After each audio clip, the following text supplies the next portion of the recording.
कहा गया, संगीत में कहा गया है कि अब असमंजस करने की आवश्यकता नहीं है। अब आप मत सोचिए कि कौन कितना बुरा है, हो रहा है नहीं हो रहा है, कौन करेगा, कोई मतलब नहीं। आप क्या सोचिए, पिछले दिनों कार्यक्रम था डॉक्टर APJ अब्दुल कलाम का श्री कृष्ण मेमोरियल हॉल में। तो हम लोग जब वहाँ कार्यक्रम में गए हुए थे, तब जब उनका स्पीच चल रहा था, सबसे बड़ा चीज देखने को मिला कि आदमी उस उम्र में, जिस उम्र को कहा जाता है कि एकदम वृद्धावस्था, मतलब एकदम लग रहा है कि एकदम, लेकिन कितना शरीर में फुर्ती है, कितना मजा आया हमसे केवल देख के।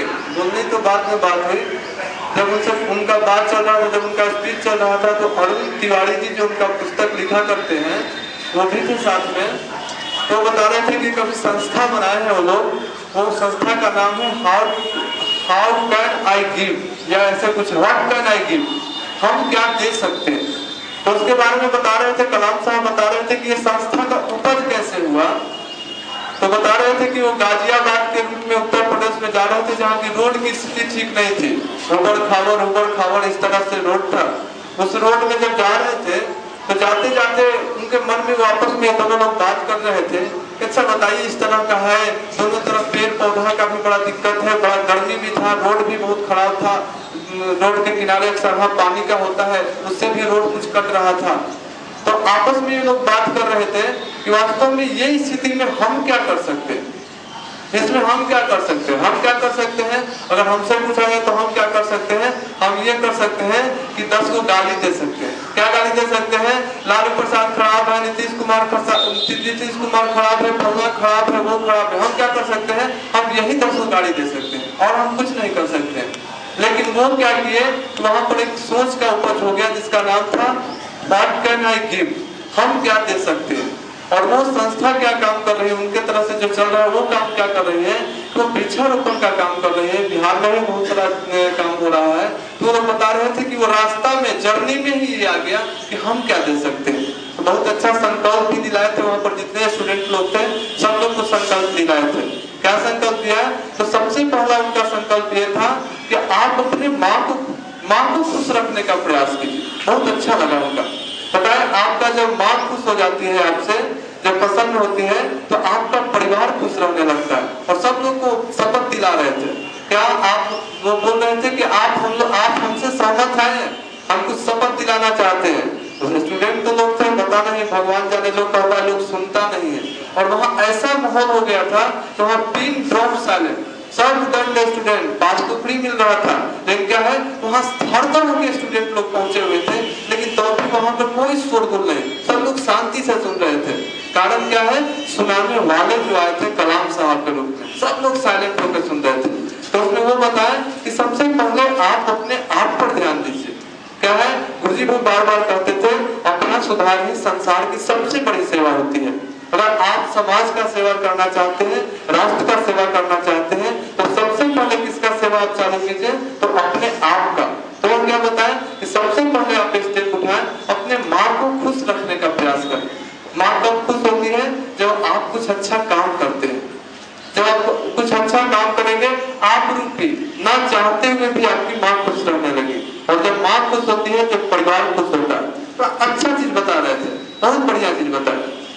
उसके बाद सब लोग को प्लांटेशन करने के लिए भी संकल्प दिया। हम लोग कह रहे हैं ग्लोबल वार्मिंग देखने अभी इफेक्ट दिखाई देगा। गुरु जी क्या कहे, ये 2012 में 100 वर्ष घोषित किया गया। 100 वर्ष कहने का मतलब, इस साल में सूर्य का बहुत ही आक्रामकता रहेगी, लेकिन बचेंगे कौन लोग, जो सूर्य के साथ संबंध जिसका होगा। और वो संबंध हम कैसे बना पाएंगे, बहुत लोग पूछेंगे अच्छा हम सूर्य के साथ संबंध कैसे बना सकेंगे। तो उसका मात्र और मात्र एक उपाय है। क्या उपाय है, आप नियमित सूर्य का उपासना कीजिए। और उपासना कैसे कर सकते हैं, एक उपाय है, वो क्या है, आप गायत्री मंत्र का जप कीजिए। गायत्री मंत्र में क्या कहा जाता है, गायत्री मंत्र में न किसी देवी का, न किसी देवता का, न किसी का आराधना किया जाता है। उसमें मात्र एक चीज कहा जाता है, उस प्राण स्वरूप भगवान, ब्रह्मांड में जितने भी देवी देवता है, उसमें अगर साक्षात कोई भगवान है तो भगवान सूर्य है।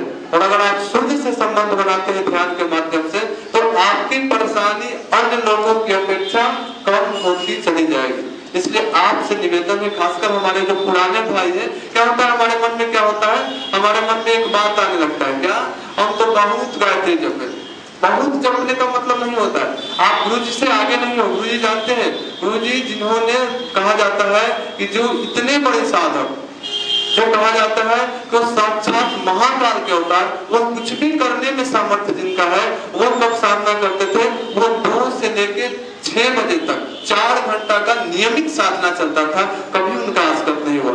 हमारे मन में कभी कभी आता है कि हमारे लिए साधना महत्वपूर्ण नहीं है, इसलिए आपसे निवेदन है, अगर आप कुछ करना चाहते हैं तब एक निवेदन, आप साधना को कभी मत छोड़िएगा। हर परिस्थिति में, कितना भी विकट परिस्थिति आ जाए, आप साधना जरूर कीजिए। साधना क्या करवाता है, जैसे कहा जाए ना, साधना से क्या हो जाए, समस्या तो हमारे जीवन में भी आता है। तो समस्या जब आपके जीवन में आता है तो आपको पंखा नहीं देखना पड़ेगा। हमको क्या है, हमको पंखा नहीं देखना पड़ेगा। क्या होगा, कुछ अल्टरनेटिव व्यवस्था कर लेंगे, कुछ ना कुछ उसका निदान हमको मिल जाएगा। और जो बाहरी लोग होते हैं, जो साधना से नहीं जुड़े होते हैं, वो क्या होते हैं, टेंशन में आते हैं। तो पेपर में देखिए रोज दिखा रहा है कि एक स्टूडेंट सुसाइड कर लिया। क्यों भैया, टेंशन उनके पास भी आया। क्यों आया, उसका मार्क्स खराब हुआ, इसलिए छत पर से कूद के मर गए। उसका मार्क्स कम आया तो वो क्या हो गया, वो छलांग लगा लिया। तो क्या है, टेंशन। हमारे साथ भी होते हैं, बहुत लोग असफल रहे हैं, लेकिन तो अभी क्या है, अगर आप अच्छे विचार से अपने आप को जोड़ के रखते हैं तो फिर मजा आ जाता है। इसलिए आपसे निवेदन है, साधना को कभी मत छोड़िएगा।